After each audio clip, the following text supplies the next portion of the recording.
Mm. Okay, welcome everyone to our module 6, where we will dive into the topic of energy. So, in this session, we will explore what energy is, where it comes from, and how it powers our world. So, for this module, by the end of this module, you should be able to describe various forms of energy and define the efficiency of energy conversion processes. So, we will also discuss the law of conservation of energy, um, distinguish between renewable and non renewable sources, and understand why it is crucial to conserve our energy resources. Okay, let's start with defining what is energy. Simply put, energy is the ability to do work. It exists in many forms all around us, and two primary categories are kinetic energy. This is the energy of motion, and potential energy, which is the energy stored due to an object's position or structure. So, crucially, energy is never truly lost, it is just changes from one form to another. Forms of energy. All energy involves either motion or position. It can take many specific forms depending on the context, such as thermal, chemical, electrical, sound, light, and the nuclear energy.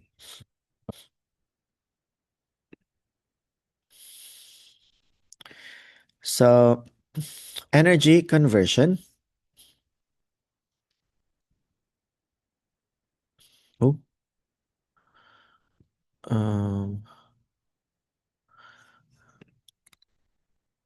the energy conversion. So, energy conversion is the process of changing energy from one form into another.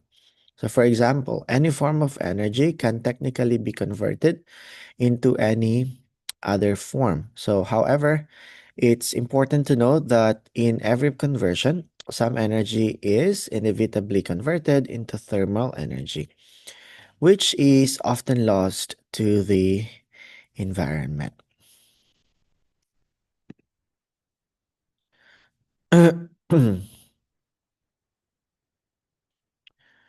uh, okay, let's look some examples. The food we eat contains chemical energy. Let's see. Do we have chemical energy here?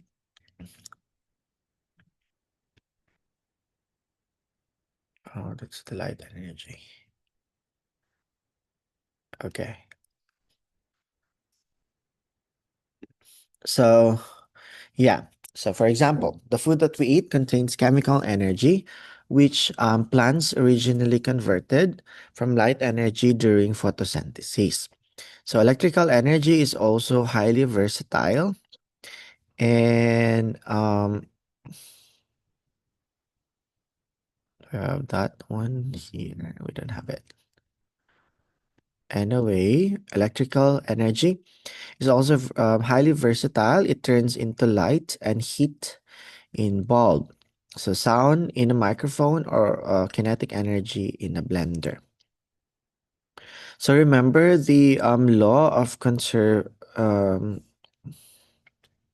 conservative or the law of conservation of energy. So a fundamental rule in physics is that energy can neither be created nor destroyed. Within a system, the total amount of energy remains constant. So even as it shifts between different forms like potential or of course even in a kinetic energy. I don't have it here, but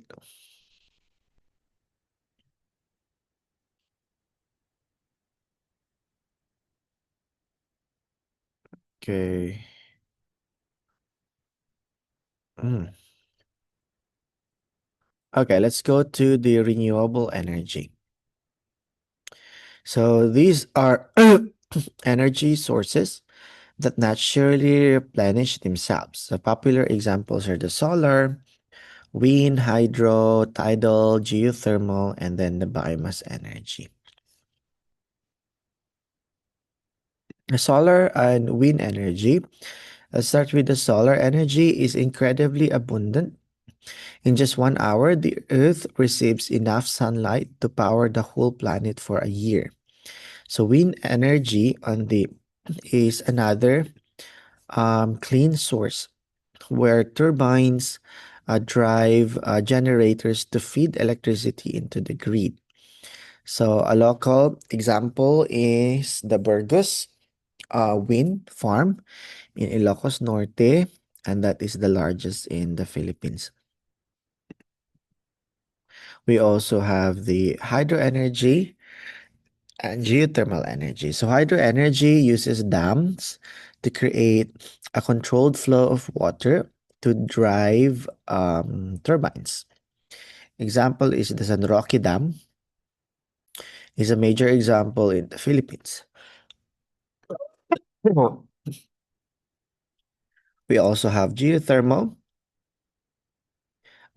This one taps into the heat from beneath the Earth's surface. The Philippines is actually the third largest producer of geothermal electricity in the world. We have the biomass energy, and this one involves converting organic materials like agricultural waste or rice hulls into fuel or electricity. So in the Philippines, this is becoming a popular alternative as fossil fuel prices rise. And we have the non-renewable energy. So unlike renewables, non-renewable energy sources are finite and take millions of years to form. So once we use them, they are gone for good. So the main types are fossil fuels, like coal, natural gas, and oil. Coal is formed from ancient swamp plants, while natural gas and oil come from tiny sea creatures that died hundreds of millions of years ago. Over time, intense heat and pressure turn this organic matter into the hydrocarbon-rich fuels we extract today. And lastly is the nuclear energy. So we have nuclear energy, which comes from the nucleus of atoms. It releases either through fusion, joining atoms like the sun does, or fission, splitting atoms. Nuclear power plants specifically use the fission of uranium to generate nuclear electricity.